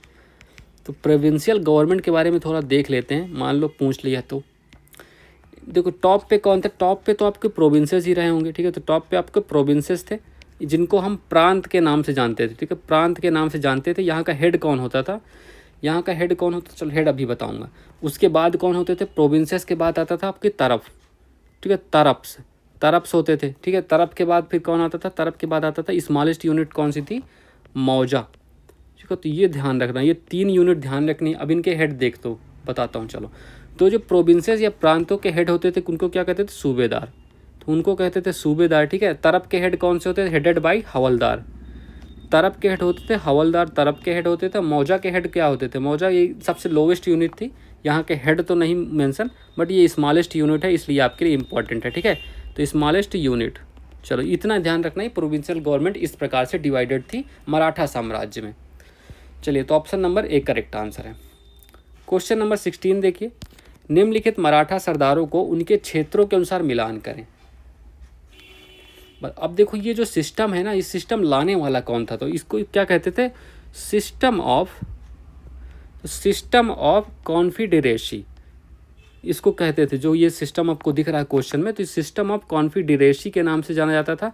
कॉन्फेडरेसी मतलब क्या होता है, राज्य संघ, ठीक है। तो राज्य संघों में डिवाइड कर दिया गया मराठा साम्राज्य को, ठीक है। अब ये देने वाला कौन था, यही तो मैं अभी बताया था ना, इनके बारे में कुछ बताना है। तो ये बाजीराव फर्स्ट जो थे इन्होंने ये गिवन मतलब दिया था, ठीक है। तो बाजीराव फर्स्ट का ये आइडिया था। फिर इनको बांट दिया गया। अब इनको कैसे बांटा गया, देखो सिंधिया को मैं दिखा देता हूँ तुम्हें। चलो सिंधिया को क्या दिया गया, सिंधिया को मिला क्या, गायकवाड़ सबसे पहले बड़ौदा याद रख लो, भोसले नागपुर, होलकर इंदौर, सिंधिया ग्वालियर या उज्जैन के नाम से ध्यान रखो, ठीक है। ग्वालियर या उज्जैन एमपी में ये, पेशवा पूना, ठीक है। तो पेशवा पूना, पेशवा के बारे में अभी हमने किया था, ठीक है। चलो तो ये ध्यान रखना, बस इसका ऑप्शन आंसर नंबर आप बी मार्क कर लो। बाकी इतना ही है इस क्वेश्चन में, बस ये रट लेना है, ठीक है। जितना मैंने आपको बताई, ये स्लाइड स्क्रीनशॉट ले लो, इसका रख लेना अपने पास, बस इतना ध्यान रखना, ठीक है। चलो अब देखो इसी क्लास में हम लोग ये भी कवर कर लेते हैं, ब्रिटिश राज्य का अभ्युदय एवं प्रथम स्वतंत्रता संग्राम और ब्रिटिश राज्य के सामाजिक एवं आर्थिक प्रभाव भी क्लास में कवर करते हैं। चलिए तो पहला क्वेश्चन देखिए, 17 क्वेश्चन देखिए, निम्नलिखित में से किनके द्वारा 1857 की क्रांति की शुरुआत की गई थी। तो 1857 की क्रांति तो सिपाहियों ने ही शुरुआत की थी, है ना। सिपाहियों ने विद्रोह किया अपने अपने जगह पे। मैं इनका तुम्हें क्रम बता देता हूँ, ठीक है। इनका क्रम बता देता हूँ जिससे आपको कन्फर्म हो जाएगा। सबसे पहली घटना कहाँ हुई, 26 फरवरी 1857 को। ये घटना कहाँ हुई थी, ये घटना हुई थी आपकी बहरामपुर में विद्रोह हुआ, ठीक है। तो बहरामपुर विद्रोह हुआ यहाँ पर, ये ध्यान रखना। फिर इसके बाद क्या हुआ, 29 मार्च 1857, ठीक है। तो ये क्रम याद रखना भाई, क्रम पूछा जाता है। 29 मार्च 1857 ये कहाँ हुआ, तो ये बैरकपुर हुआ। बैरकपुर जो वेस्ट बंगाल में है आपने, ठीक है। तो बैरकपुर विद्रोह हुआ, बैरकपुर वेस्ट बंगाल में विद्रोह हो गया, ठीक है। और क्या, इसके बाद क्या लिखना, 10 मई 1857, मोस्ट इंपॉर्टेंट है 10 मई 1857, 10 मई वाला ये इंपॉर्टेंट डेट है, ठीक है। तो यहाँ पे ये कहाँ, मेरठ में जब विद्रोह हुआ, क्रांतिकारी विद्रोह, सॉरी सैनिक विद्रोह, ठीक है। तो मेरठ में विद्रोह हुआ, तो यहाँ से तेजी पकड़ा इस संग्राम ने, ठीक है। तो यहाँ से बहुत तेजी से स्टार्ट हुआ। अब देखो 10 मई के बाद फिर 12 मई 1857 को दिल्ली में क्रांतिकारियों ने अटैक कर दिया। 12 मई 1857 को दिल्ली में, ठीक है। तो 1857 को दिल्ली में हो गया, ठीक है। और क्या, और फिर क्या है, 4 जून 1857, तो 4 जून 1857 को कहाँ हुआ, लखनऊ एंड झांसी, ठीक है। तो लखनऊ और झांसी में विद्रोह हुआ 4 जून को, ठीक है। ये ध्यान रखना है। और क्या याद रखोगे, फिर 5 जून 1857 को कानपुर में, तो 5 जून 1857 को कहाँ, कानपुर में विद्रोह हुआ। नाना साहब तब टिके हुए थे वहीं पर, है ना। और 6-7 जून 1857 को इलाहाबाद में, ठीक है। 6-7 जून 1857, तो ये पूरा क्रम से मैंने लिख दिया है, आपको ध्यान रखना है इसको, ठीक है। तो इलाहाबाद में विद्रोह हुआ, तो बस यही क्रम था आपके 1857 की क्रांति का, और सिपाहियों के द्वारा स्टार्ट किया गया था। बस यही ध्यान रखें, पेट में क्वेश्चन आया था तो इस बार भी कुछ ना कुछ आ सकता है, ठीक है इससे। चलिए नेक्स्ट क्वेश्चन करते हैं। अच्छा पहले इसको भी देख लेते हैं, हाँ ठीक है। चलो देखो, ये देखो, तो ये कुछ प्रमुख केंद्र है, वहाँ के प्रमुख विद्रोही नेता, ये पूछा जाता है, ये भी क्वेश्चन आते हैं एग्जाम में। तो दिल्ली के प्रमुख नेता कौन थे, दिल्ली में बहादुर शाह सेकंड, ठीक है। लखनऊ में कौन थे, बेगम हजरत महल, एकमात्र महिला, है ना। झांसी या ग्वालियर में रानी लक्ष्मीबाई और तात्या टोपे, ठीक है, इनका नाम ध्यान रखिएगा। कानपुर में कौन थे, नाना साहब, तात्या टोपे। इलाहाबाद में कौन थे, लियाकत अली। फैजाबाद में मौलवी अहमदुल्ला, ये पूछा नहीं जाता। जगदीशपुर में कुंवर सिंह अमर सिंह, ठीक है, जगदीशपुर ध्यान रखिएगा, कुंवर सिंह अमर सिंह। बरेली में कौन थे, खान बहादुर खान, ठीक है। तो बरेली में खान बहादुर खान थे। और फतेहपुर में अजीमुल्ला, ठीक है। तो ध्यान रखिएगा, और डेट भी लिखी हुई है, डेट उतना पूछता नहीं है, डेट का आपको ये क्रम ध्यान रखना है, ये डेट पूछता है अगर पूछेगा। और बस ये दमन करता कभी नहीं पूछा आज तक, ठीक है। तो इनको मत याद कीजिएगा, दमन करता, बस आपको ये प्रमुख नेता याद रखना है, ये इंपॉर्टेंट है आपके लिए, ठीक है। चलिए क्वेश्चन नंबर 18 देखिए, निम्नलिखित में से कौन सा 1857 के विद्रोह का परिणाम था, बताओ। तो 1857 ईस्ट इंडिया कंपनी की शक्तियों को ब्रिटिश क्राउन में हस्तांतरित कर दिया गया, बिल्कुल सही था ये। 1857 वाला वो घोषणा याद है ना, रानी की। अंग्रेजों ने फैसला किया कि सेना भारतीय सेना, बिल्कुल नहीं यार। अंग्रेजों ने भारत में लोगों की प्रथागत धार्मिक और सामाजिक प्रमुख को चलने, ये भी गलत है। जमींदारों की रक्षा की नीतियों के समाप्त, ये भी गलत है, ठीक है। तो option number A correct answer है, ये भी पेट में पूछा गया था 2022 में, ठीक है। चलिए ये ध्यान रखिएगा। अच्छा जब ये घोषणा हुई तो पहला राज्य सचिव किसे बनाया गया था, फर्स्ट राज्य सचिव किसे बनाया गया था, बताओ भाई। पहला राज्य सचिव कौन थे, चार्ल्स वुड, है ना। तो चार्ल्स वुड को पहला राज्य सचिव और पहला वायसराय किसे बनाया गया था? गवर्नर जनरल जो थे, तो गवर्नर जनरल को वायसराय बनाया गया, ठीक है, वायसराय नियुक्त किया गया था। और पहला वायसराय कौन था? कैनिंग। इन्होंने इलाहाबाद में अपना रानी का घोषणा पत्र पढ़ के सुनाया था, है ना, याद है ना। चलो ये सब तो ध्यान ही होगा, नहीं चलो मॉडर्न इंडिया में फिर पढ़ाया जाएगा तुम्हें, और क्या। अच्छा यार देखो, अब स्वतंत्रता संग्राम के बारे में बात हो रही तो कुछ विद्रोह भी आपको ध्यान रखने पड़ेंगे, प्रमुख विद्रोह, ठीक है। तो प्रमुख विद्रोह, क्योंकि इनकी क्रोनोलॉजी सेट करने में आता है, ठीक है। तो या तो डेट पूछ लेता है, ईयर पूछ लेता है। अभी आर में भी एक क्वेश्चन आया था इससे। तो फेमस एक तो सन्यासी विद्रोह है, सबसे इम्पोर्टेंट है सन्यासी विद्रोह, ठीक है। तो ये कब हुआ था? तो सन्यासी विद्रोह कब हुआ था बताओ भाई? तो ये हुआ था 1763 से 1800, 1763 से 1800 के बीच हुआ था। और ये जानते हैं इसमें इसी की कहानी आनंद मठ में मिलती है। आनंद मठ जो आपको पता याद है कुछ क्या है? तो जो आपका अरे यार क्या लिख रहा हूँ, ठीक है। तो जो आपका आनंद मठ है ना, आनंद मठ रचना किसकी है बताओ? तो बंकिम चंद्र जी की है ना। तो बंकिम चंद्र जी की ये रचना है। इस रचना में क्या सन्यासी विद्रोह के बारे में ही मिलता है। कब पब्लिश हुई थी? 1882 में ये पब्लिश हुई थी, है ना। इसके प्रमुख नेता कौन थे? द्विज नारायण। तो द्विज नारायण इसके प्रमुख नेता थे, ठीक है, द्विज नारायण, ये ध्यान रखिएगा। और क्या है? सन्यासी विद्रोह हो गया आपका। और फिर पागलपंथी, पागलपंथी के बारे में बताओ। पागलपंथी विद्रोह कब हुआ था? पागलपंथी 1840 से 50, ठीक है। तो 1840 से 50 के बीच हुआ था। कूका आंदोलन बताओ। बिशन सिंह कूका याद है ना, जवाहरलाल बिशन सिंह कूका, ये आपको सब याद रखना। कूका आंदोलन ये कब हुआ था? कूका 1840 से 72, ठीक है। तो 1840 से 72 तक। इसमें प्रमुख नेता जवाहरमल थे, जवाहरमल प्रमुख नेता थे इसमें, ये भी ध्यान रखिएगा। कूका हो गया। और कौन सा? भील विद्रोह कब हुआ था? 1818 से 48, ठीक है, 1818 से 48 तक हुआ था। और संथाल विद्रोह, सिद्धू और कान्हू याद है ना, ये क्वेश्चन एसएससी सीजीएल ने पूछा था। संथाल विद्रोह 2024 में पूछा गया था। संथाल विद्रोह कब हुआ था? 1855-56 में। और इसके प्रमुख नेता कौन थे? सिद्धू और कान्हू, ये पूछा गया था। सिद्धू एंड कान्हू इसके प्रमुख नेता हैं। और कौन सा हो गया? कोल विद्रोह, ये भी इम्पोर्टेंट है। कोल विद्रोह, अच्छा इसके प्रमुख नेता का नाम बता सकते हो? कोल विद्रोह का ये कब हुआ था? 1831-32 में हुआ था, 31-32 में हुआ। इसके प्रमुख नेता कौन थे? तो बुद्धो भगत। यार हाथ दर्द करने लगा, इतना लिखा लिया तुम लोगों ने ना, लिखते लिखते हाथ दर्द हो गया मेरा। तुम लोगों का क्या हालत होगी यार। चलो मुंडा विद्रोह भी ध्यान रखना, बिरसा मुंडा इसके प्रमुख नेता थे। मुंडा विद्रोह, तो मुंडा विद्रोह कब स्टार्ट हुआ था? 1893, ठीक है। तो 1893 से 1900 के बीच हुआ था। और बिरसा मुंडा इसके प्रमुख नेता थे, ठीक है। तो बिरसा मुंडा, ठीक है। यार सच में हाथ दर्द कर रहे हैं। चलो ऑप्शन नंबर 1 करेक्ट आंसर है, इसका मार्क कर लीजिएगा। चलिए नेक्स्ट क्वेश्चन करते हैं, ठीक है, आ जाओ नेक्स्ट क्वेश्चन करते हैं। क्वेश्चन नंबर 19, सती प्रथा को किसके द्वारा समाप्त किया गया था? सती प्रथा आपको ये तो पता है, विलियम बेंटिक ने इनको समाप्त किया था, सती प्रथा को, ठीक है। विलियम बेंटिक ने समाप्त किया था। और इनका कार्यकाल क्या था? 1828 से 33, ठीक है। 1828 से 33 इनका कार्यकाल रहा। और इसमें इनको हेल्प किसने की थी? हेल्प किसने की थी? तो जो राजा राम मोहन राय थे ना, तो राजा राम मोहन राय, ठीक है। तो राजा राम मोहन राय ने इनकी हेल्प की थी इसमें, सती प्रथा को समाप्त करने के लिए। कब समाप्त किया गया था? तो 4 दिसंबर 1929 को, ठीक है। 4 दिसंबर 1929 को ये समाप्त किया गया था। इसमें इतना ही ध्यान रखिएगा। बाकी जो प्रमुख आपके वायसराय हैं उनके बारे में हम आगे कर लेंगे, ठीक है, अगली क्लासेस में।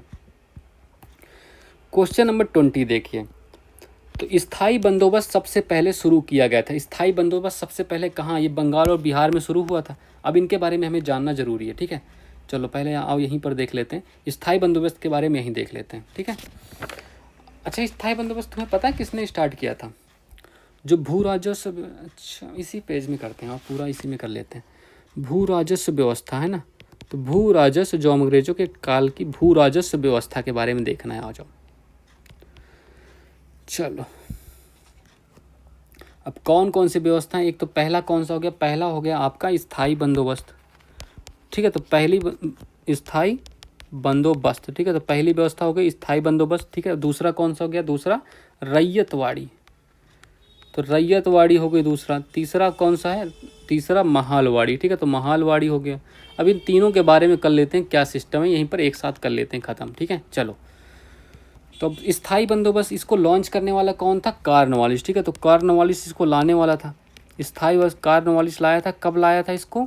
1793 में, 1793 में लाया, ठीक है। अभी रैयतवाड़ी को लाने वाला कौन था? रैयतवाड़ी को मुनरो, ठीक है, मुनरो लाया था इसको, कब लाया था? 1820 में, ठीक है। तो 1820 में इसको लाए मुनरो। महालवाड़ी विलियम बेंटिक की है देन, ठीक है, तो विलियम बेंटिक की देन है। ये कब आया था? 1833, ठीक है। तो इन तीनों का टाइम पीरियड हो गया आपका। चलो अब नेक्स्ट क्या है? अब नेक्स्ट ये कहाँ कहाँ लॉन्च किया, इनका क्षेत्र क्या था? तो स्थायी बंदोबस्त का क्षेत्र था बंगाल हो गया, बिहार हो गया, बंगाल, बिहार और उड़ीसा हो गया, और यूपी का कुछ पार्ट भी है इसमें, ठीक है। और रैयतवाड़ी कहाँ? बम्बई, मद्रास और असम, ठीक है। तो बम्बई, मद्रास और असम, ठीक है। तो इसका क्षेत्र हो गया बम्बई, मद्रास, असम। महालवाड़ी का क्षेत्र क्या है? यूपी हो गया, एमपी हो गया और पंजाब हो गया, ठीक है। तो यूपी, एमपी और पंजाब। चलिए और क्या जान सकते हैं इनके बारे में? और अच्छा, कितने परसेंट एरिया था ये? टोटल जो ब्रिटिश एरिया था उसके 19% पर ये स्थायी बंदोबस्त स्टार्ट किया गया। रैयतवाड़ी 51% पर स्टार्ट हुआ और ये 30% पर स्टार्ट हुआ महालवाड़ी, ठीक है। अब इसमें कर राजस्व कौन वसूलता था? जमींदार सीधे लेता था, जमींदार देता था अंग्रेजों को। और इसमें किसान सीधे देता था, किसान सीधे प्रदान करता था, किसान ही मालिक होता था अपनी ज़मीन का। और इसमें क्या होता था? गांव का मुखिया, ठीक है, महालवाड़ी में गांव का मुखिया, ठीक है। चलिए, और इसमें जानते हो महालवाड़ी में लगभग 60% तक टैक्स ले लिया था और इसमें लगभग 33% से 35% से 55% तक इसमें लिया आता था। ये ध्यान रखें, ये भी आप ध्यान रख सकते हो, बस, ठीक है। इतना ही इन तीनों के बारे में जानना है, इसी से आपका क्वेश्चन बन जाएगा, ठीक है। चलिए, तो ऑप्शन नंबर 1 करेक्ट आंसर है बंगाल और बिहार। क्वेश्चन नंबर 21, इनमें से किसे भारत के ग्रैंड ओल्ड मैन के नाम से जाना जाता है? बताओ भाई, ग्रैंड ओल्ड मैन। तो ये तो दादा भाई नेहरू जी को जाना जाता था इस नाम से, ठीक है, दादा भाई नेहरू जी। ये भी यूपी SSC पेट 2021 में क्वेश्चन आ चुका है, ठीक है। अब चलो इनके बारे में कुछ चीज़ें जान लेते हैं। इनको हम क्या कहते हैं? Grand old man of India, काफ़ी फेमस है, ठीक है। तो grand old man of India के नाम से जाने जाते थे, ठीक है। चलो, एक तो ये तो आपको पता ही है। और इन्होंने जानते हो फेमस एक सिद्धांत दिया था जिसको क्या कहते हैं? धन निष्कासन का सिद्धांत, ड्रेन ऑफ वेल्थ, ठीक है। धन निष्कासन, तो धन निष्कासन का सिद्धांत देने वाले कौन थे? दादा भाई नौरोजी, ठीक है। और ये किस बुक में बताया था इन्होंने अपनी? इसको हम ड्रेन ऑफ वेल्थ के नाम से जानते हैं, ठीक है। ड्रेन ऑफ वेल्थ, ठीक है, ड्रेन ऑफ वेल्थ के नाम से जानते थे। और किस बुक में है? The poverty and un British rule in India. लिखो, ये दादा भाई नेहरू जी की ही बुक है, the poverty and un British rule, ठीक है। तो un British rule in India, ठीक है। तो ये ध्यान रखिएगा, रूल इन इंडिया, ठीक है। तो ये बुक थी, ये सब कुछ इंपॉर्टेंट फैक्ट्स थे और कुछ बातें भी इनके बारे में जानना है, ठीक है। इन्होंने जानते हो इस सिद्धांत को क्या कहा? इस सिद्धांत को कहा इविल ऑफ इविल्स, ठीक है। तो इविल ऑफ इविल्स कहा इस सिद्धांत को, मतलब ऐसा काम करने वाले को, ठीक है। इविल ऑफ इविल्स के नाम से इन्होंने बताया। अच्छा, ये इन्होंने INC में भी पार्टिसिपेट किया। जो दूसरा इंडियन नेशनल कांग्रेस का अधिवेशन था, कब हुआ था? 1886 में हुआ था। कहाँ हुआ था? कलकत्ता में। इसके अध्यक्ष रहे एक तो और किसके रहे? 1893 में एक लाहौर अधिवेशन हुआ था, ठीक है। तो लाहौर अधिवेशन के भी अध्यक्ष रहे, ये ध्यान रखिएगा एक तो। और इन्होंने किसकी स्थापना की थी? ईस्ट इंडिया एसोसिएशन की स्थापना की। ईस्ट इंडिया एसोसिएशन की स्थापना की। ये कहाँ? इसकी स्थापना कहाँ की थी? इसकी स्थापना इन्होंने इंग्लैंड में की, ठीक है। तो भारत में नहीं की थी, इंग्लैंड में स्थापना की। कब की थी? 1867 में, ठीक है। तो ये ध्यान रखिएगा एक तो।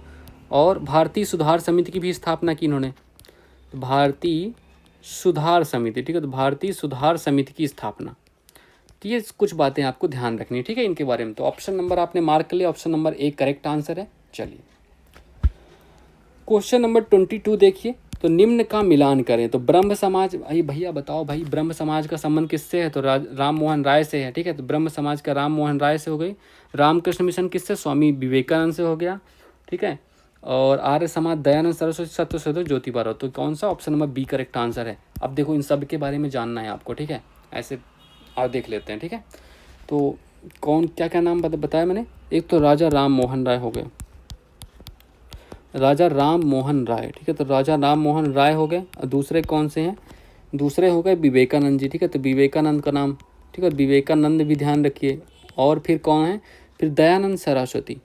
तो दयानंद दयानंद सरस्वती जी का भी नाम ध्यान रखिएगा। और फिर कौन है, ज्योतिबा राव फुले, ठीक है,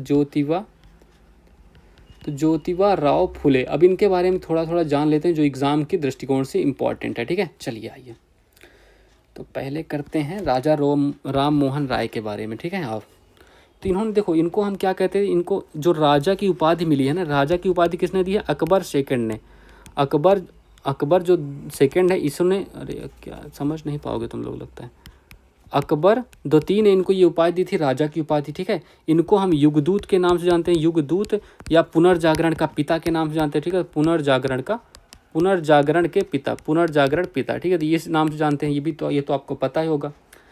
एक तो इन्होंने किसकी, संवाद कौमुदी पत्रिका लॉन्च की, संवाद कौमुदी नाम से एक पत्रिका स्टार्ट की इन्होंने, संवाद कौमुदी पत्रिका, ठीक है। तो ये आपको ध्यान रखना है। और क्या है, और मिरात उल अखबार 1822 में इन्होंने एक मिरात उल नाम से अखबार लॉन्च किया, मिरात उल अखबार, ठीक है। तो मिरात उल अखबार के लिए भी ध्यान रखना इनको। और क्या याद रख सकते हो, ब्रह्म निकल पत्रिका भी इन्हीं की है, तो ब्रह्म निकल पत्रिका, ठीक है। तो ब्रह्म निकल पत्रिका भी इन्हीं की है। और क्या याद रखोगे, ब्रह्म निकल पत्रिका हो गई। आत्मीय सभा की स्थापना कब की थी, आत्मीय सभा, तो आत्मीय सभा की इन्होंने स्थापना की थी 1815 में, 1815 में। और क्या, ब्रह्म समाज, तो ब्रह्म समाज की स्थापना कब की थी, ब्रह्म समाज इन्होंने 1828 में, ठीक है। तो ब्रह्म समाज 1828 में। हिंदू कॉलेज की स्थापना कब की थी, बताओ भाई, हिंदू कॉलेज, तो हिंदू कॉलेज की स्थापना इन्होंने किसकी हेल्प की थी, अच्छा ये तो आप बता दो। स्थापना 1817 में हुई थी, हेल्प ली थी इन्होंने किस में। और वेदांत कॉलेज की स्थापना, तो वेदांत कॉलेज की स्थापना 1825 में, ठीक है। तो वेदांत कॉलेज, ये सब बातें इन्हीं से क्वेश्चन आएगा, जो भी आना होगा राजा राम मोहन से, इन्हीं में से आएगा, इन्हीं में से ध्यान रखना है, ठीक है। अब आते हैं विवेकानंद जी के बारे में। विवेकानंद, इनका 1 मई 1897 को इन्होंने किसकी स्थापना की, 1 मई 1897 को रामकृष्ण मिशन, ठीक है। तो रामकृष्ण मिशन की स्थापना की, एक तो ये ध्यान रखिएगा, रामकृष्ण मिशन हो गया। और प्रबुद्ध भारत नाम से पत्रिका है इंग्लिश में, ठीक है। तो प्रबुद्ध भारत नाम की पत्रिका है जो कि इंग्लिश में है, ठीक है। तो ये ध्यान रखिएगा। उद्बोधन पत्रिका, ठीक है। तो उद्बोधन पत्रिका, और क्या लग सकता है, उद्बोधन पत्रिका, और ठीक है, उद्बोधन भी इंग्लिश में ही है। और क्या रख सकते हो, इनके कुछ रचनाएं कौन सी, एक तो राजयोग हो गया, राजयोग हो गई, और कौन सी, कर्मयोग हो गया, राजयोग, कर्मयोग, और क्या, वेदांत दर्शन, ठीक है। तो ये सब इनकी रचनाएं हैं, वेदांत दर्शन, ठीक है। और क्या याद रख सकते हो इनके बारे में, ये देखो 1893 से सितंबर 1893 में ये कहाँ गए थे, शिकागो का जो धर्म सम्मेलन हुआ था, शिकागो गए थे, शिकागो के धर्म सम्मेलन में। और इन्होंने न्यूयॉर्क में वेदांत सोसाइटी की स्थापना कब की थी, 1897 में, वेदांत सोसाइटी, ठीक है। तो वेदांत सोसाइटी की स्थापना इन्होंने की थी, ठीक है। चलो, सोसाइटी है, ठीक है, समझ जाना, वेदांत सोसाइटी की न्यूयॉर्क में स्थापना हुई थी, ठीक है। तो न्यूयॉर्क।